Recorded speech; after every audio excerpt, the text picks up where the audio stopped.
What's going on, guys? Poison RC coming at you another video. So right here, if I could let go of my tripod thing, we officially finished putting some of the stuff back in the crate. We put the front back diffs in, and then I want to talk about one thing here, or actually want to cover a couple things here. Let's see if I can find my body. Where did my crate and body go? Alright, give me 1 second here, folks.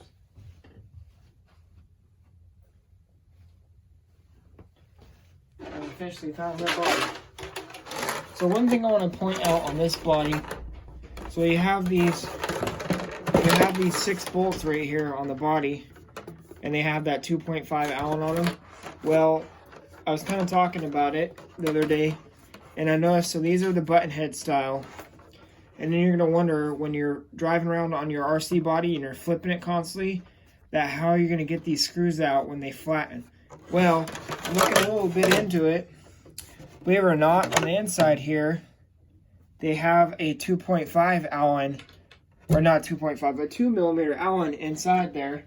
So when you do strip it out, so here's my 2.5, if you haven't seen, or not 2.5, a 2 millimeter Allen. As you can see, it is locked in place right there.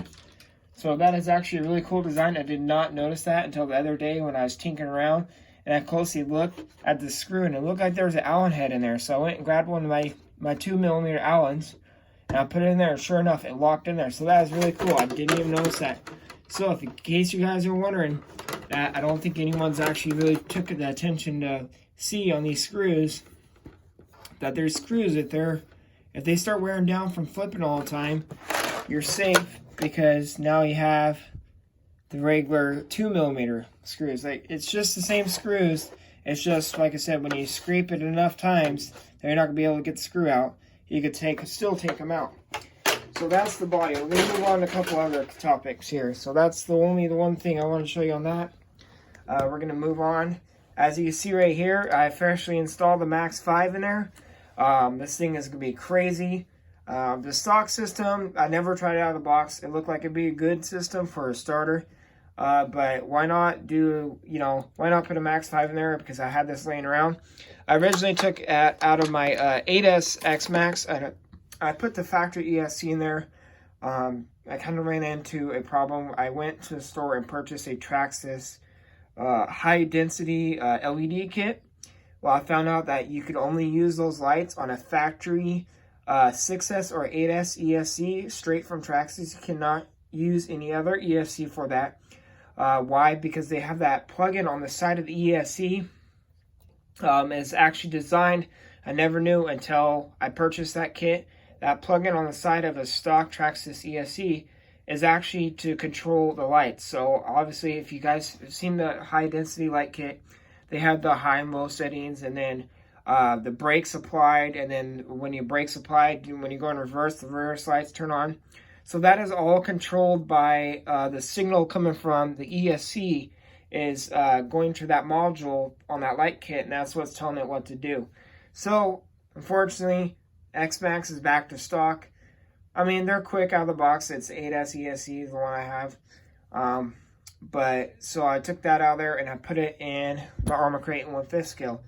So, and then another thing I'm kind of running into, Arrma, obviously you can tell right here, whoa, almost lost you, has a fan. Now this fan is actually the size of a Hobbywing Max 5 fan, so that's actually good to know. I'm sure I could actually wire that up. If that fan ever goes cahoots, I think I could put a new Hobbywing Max 5 fan in there.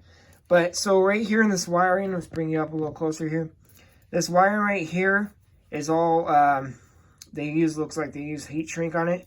But this power tap right here to make the motor fan turn on needs to go on the ESC. Well, unfortunately, if you guys haven't seen, there's one already plugged in for the Max. So I'm going to have to get a Y for that to be able to have the fan turn on the motor and the fan turn on the Hobbywing Max 5.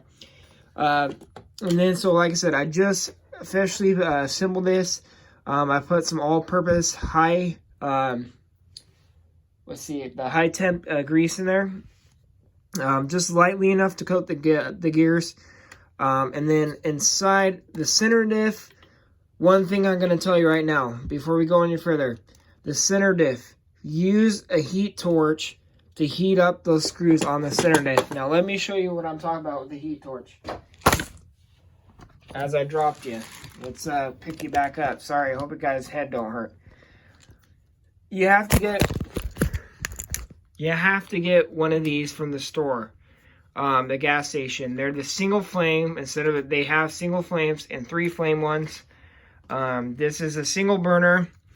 Like I said, you just you use that to heat up the screws, and you want to do that for a while.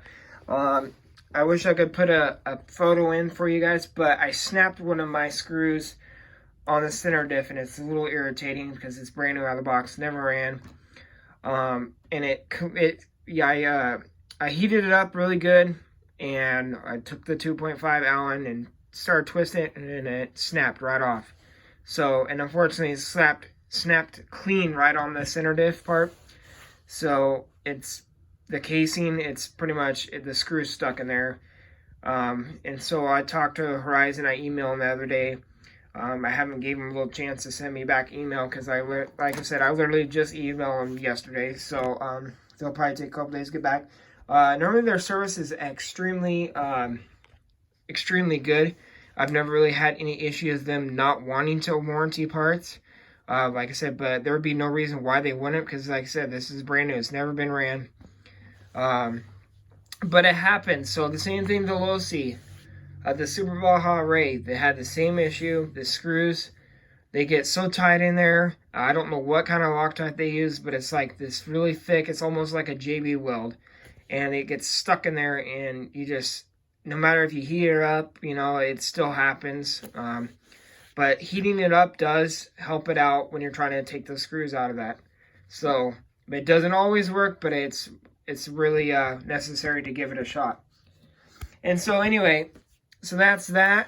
I just wanted to go ahead and tell you guys about that. Make sure if you're going to change out the center diff fluid, that you are going to make sure you want to heat up those, like I said, those screws on that casing as best as you can. So the reason why, if you're wondering why I was trying to tinker with the center diff and bust the screw, I locked the center diff with 20 million center diff fluid, so it's like a putty pretty much almost. And that's pretty much what I did on that center diff. I said everything's all tacked and ready to go. It's all in. I just gotta tack it in, plug everything in, and I'm pretty sure I'm almost done. Besides our rods over here, but yeah, I'm to the finishing point here with this. I did not do anything with the shocks. I kind of really like the shocks out of the box. I think they do really good as far as fluid.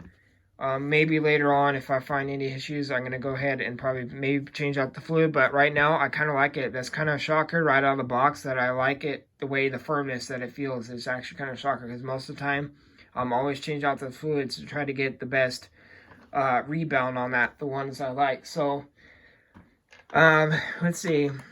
That's that. Not sure if there's anything else. For right now, the diffs, I put 1 million in them. I think that's the stock fluid, but I wanted to actually make sure that the diffs were actually full and not no full.